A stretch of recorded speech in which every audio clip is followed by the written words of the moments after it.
नमस्कार दोस्तों, आप देख रहे हैं टेक्निकल सागर यूट्यूब चैनल। मेरा नाम है अभिषेक सागर और आज हम बहुत ही इंटरेस्टिंग टॉपिक के ऊपर बात करने वाले हैं जो कि है SaaS। ये क्या होता है? Software as a service. ठीक है, इसका संबंध क्लाउड कंप्यूटिंग से है। और अभी इंडस्ट्रीज जितनी आईटी इंडस्ट्रीज हैं, इंफॉर्मेशन टेक्नोलॉजी की, जहाँ पर काम होते हैं, सॉफ्टवेयर्स के साथ डील किया जाता है, वेबसाइट्स बनाई जाती हैं, प्रोजेक्ट मैनेजमेंट के काम होते हैं बड़ी बड़ी कंपनीज में, कॉर्पोरेट कंपनीज में, वहाँ इस चीज़ का इस्तेमाल हो रहा है। तो ट्रेडिशनल वे में क्या होता था, जब किसी कंपनी को किसी सॉफ्टवेयर की ज़रूरत होती थी तो वो कंपनी किसी सॉफ्टवेयर कंपनी के पास जाती थी। जैसे मान के चलिए मेरे एक अकाउंटिंग फर्म है मेरा, मैं वहाँ पर, मेरे साथ बहुत सारे चार्टर्ड अकाउंटेंट काम करते हैं। लोगों की जितनी भी अकाउंटिंग की चीज़ें हैं, जितने भी टास्क हैं अकाउंटिंग के, उनके टैक्सेस हैं, ये सब चीज़ें जो है वो मेरी फर्म हैंडल करती है। ठीक है, मेरे पास बहुत सारे एम्प्लॉय हैं जो सीए हैं। ठीक है, अब उनको सॉफ्टवेयर की ज़रूरत पड़ेगी, उनको कुछ ऐसे सॉफ्टवेयर की ज़रूरत पड़ेगी जिससे वो अकाउंट्स मेंटेन कर सकें, राइट? तो ऐसे केस में ट्रेडिशनल वे में क्या होता था कि जो कंपनी होती थी, जो अकाउंटिंग फर्म है, वो किसी सॉफ्टवेयर कंपनी के साथ जाकर बात करती थी, वहाँ डील करती थी कि ऐसे-ऐसे हमें सॉफ्टवेयर की ज़रूरत है और आपकी कंपनी ऐसे सॉफ्टवेयर्स बनाती है, तो क्या आप हमें सॉफ्टवेयर बेच सकते हो? फिर उनके बीच में डील होती थी, सॉफ्टवेयर खरीद-बिक्री होती थी, वो सॉफ्टवेयर की सीडी लेकर आ जाता था उसका एम्प्लॉय अकाउंटिंग फर्म का। फिर वो जितने भी लाइसेंसिंग है, जितने भी कंप्यूटर्स में इंस्टॉल करने की जो आप उन्होंने कीज़ खरीदी हैं, परमिशन ली है, उतने में वो इस्तेमाल करते हैं, काम सही से चलता है। लेकिन अब क्लाउड कंप्यूटिंग का ज़माना है, आपको पता है कि क्लाउड कंप्यूटिंग में जो कंप्यूटर्स होते हैं वो क्लाउड पर होते हैं, मतलब वो सर्वर पर होते हैं। कंप्यूटिंग जो हो रही होती है वो सर्वर साइड हो रही होती है, आपके डिवाइस में नहीं हो रही होती। तो इससे फ़ायदा ये होता है कि आपका जो डिवाइस है वो ज़्यादा पावरफुल ना भी हो, तब भी आप बहुत सारे पावरफुल टास्क कर सकते हो।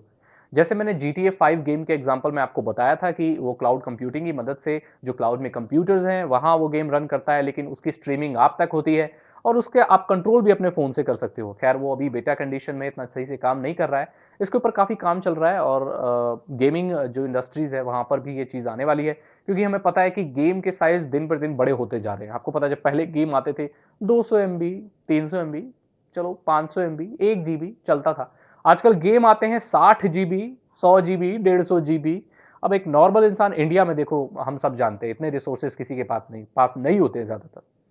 जो कुछ लोग हैं जो अफोर्ड कर पाते हैं, ठीक है, ज़्यादातर लोग अफोर्ड नहीं कर पाते। तो ऐसे में लॉस हो रहा है ना गेमिंग कंपनी का। कुछ ऐसा निकालना चाहिए जो हर किसी तक पहुंच सके हम। गेमिंग की ग्राफिक्स सच होना अच्छी बात है, लेकिन यार साइज भी तो कम रखो, ये भी तो सोचो।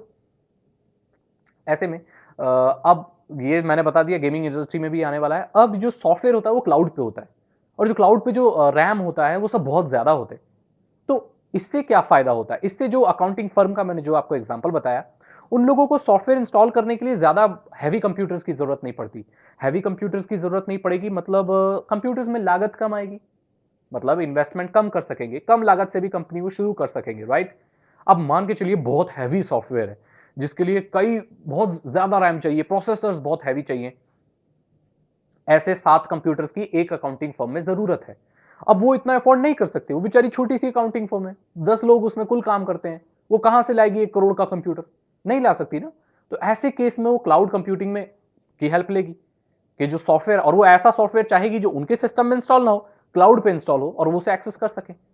और बहुत आसान है, इंस्टॉल करने का खर्चा बच जाएगा, कंप्यूटर्स का मेंटेनेंस का खर्चा बच जाएगा, हैवी कंप्यूटर्स खरीदने नहीं पड़ेंगे, नॉर्मल कंप्यूटर से ही एक्सेस कर सकते हैं। तो इसका ये फायदा होता है। तो सॉफ्टवेयर्स क्लाउड पे होते हैं, उन्हें आप सिर्फ एक्सेस कर सकते हो, देख सकते हो। उसकी जो प्रोसेसिंग हो रही होती है वो आपके कंप्यूटर में नहीं हो रही होती, वो सिर्फ आप उसे देख पाते हो और कंट्रोल भी कर पाते हो। जो प्रोसेसिंग का काम है, जितनी भी कंप्यूटर का टास्क हो रहा है, अंदर जितनी भी प्रोसेसिंग हो रही है, डेटा इंटरप्रेट हो रहा है, जितना कुछ भी हो रहा है वो क्लाउड पे हो रहा है। आप सिर्फ उसे कंट्रोल कर रहे हो। आपके उसमें बिल्कुल चार्ज नहीं आएगा, कॉस्ट आपका बिल्कुल नहीं लगेगा प्रोसेस करने का हैवी कंप्यूटर्स का। तो ये बहुत फ़ायदेमंद होता है गाइज़, आजकल ये बहुत चल रहा है। और जो हैकर्स हैं, ब्लैक हैट हैकर्स हैं, ये उनके लिए बहुत परेशानी खड़ी हो गई है उनके लिए, क्योंकि जो प्रोसेस वगैरह हो रहे थे, कंप्यूटर में जो सॉफ्टवेयर चल रहे थे, उनको हैक करना आसान था।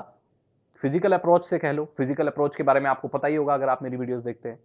फिजिकल अप्रोच कह लो या कोई मैलिशियस वायरस डाल के कह लो, तो ये सब चीज़ें बहुत आसानी से हो जाती थी जब कंप्यूटर आपके पास रखा होता था। अब तो केस ये हो गया है कि कंप्यूटर तो भैया क्लाउड में है। अब वहाँ क्लाउड कंप्यूटिंग की जो सर्विस देता है, तो उसकी तो भैया बहुत सिक्योरिटी हाई है। वहाँ तो हैक करने में आपके 12 बज जाएँगे।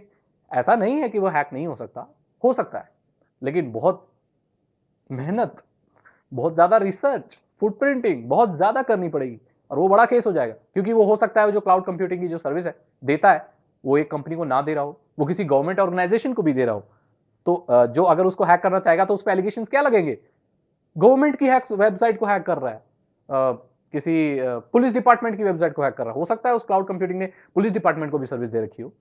तो इससे रिस्क बढ़ जाती है और मुश्किलें हैकर की बढ़ जाती हैं, रिस्क भी बढ़ जाता है। तो ओवरऑल ये ब्लैक हैट हैकर्स के लिए बहुत खतरे की बात होती है और बहुत मुश्किल है, पसंद नहीं करते वो लोग इसको। तो गाइज आपको इन्फॉर्मेशन मिल गई होगी इसके बारे में, मैंने आपको बता दिया सॉफ्टवेयर एज ए सर्विस क्या होता है, लोग क्यों इसे खरीदते हैं, क्यों जरूरत होती है, इसके क्या फायदे होते हैं और ब्लैक हैट हैकर्स इसको क्यों पसंद नहीं करते। आई होप आपको ये वीडियो पसंद आई होगी। अगर आपको ये वीडियो पसंद आई तो इसे लाइक करें, अपने दोस्तों के साथ शेयर करें ताकि उन्हें भी पता चल सके कि ये क्या होता है। अगर आप मेरे चैनल पर नए आए हैं तो मेरे चैनल को सब्सक्राइब करना ना भूलें। सब्सक्राइब करना बिल्कुल फ्री है, आपको उसके लिए कोई पैसे नहीं देने पड़ते हैं। नीचे लाल कलर का बटन होता है, उसे दबा दें। अगर आपने सब्सक्राइब कर लिया है ऑलरेडी तो उसके साइड में एक बेल आइकॉन होता है, उसे भी दबा दें। उससे होगा ये कि जब भी मैं कोई नई वीडियो डालूंगा तो आपके फोन में एक नोटिफिकेशन आ जाएगा कि टेक्निकल सागर ने एक नई वीडियो डाली है, आप उसको देखना चाहेंगे और ये अच्छी चीज है और आप यूट्यूब के मेले में कहीं खो नहीं जाएंगे। मैं मिलता हूं आपसे अगली वीडियो में। Thank you so much and good bye.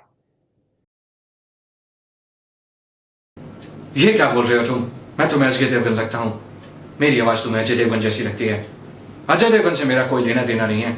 अगर तुम्हें लगता है कि मैं अजय देवगन हूँ तो यही तुम्हारी गलतफहमी है। सारा जमाना हसीनों का दीवाना, जमाना कहे दिल तो बुरा है दिल लगाना, सारा जमाना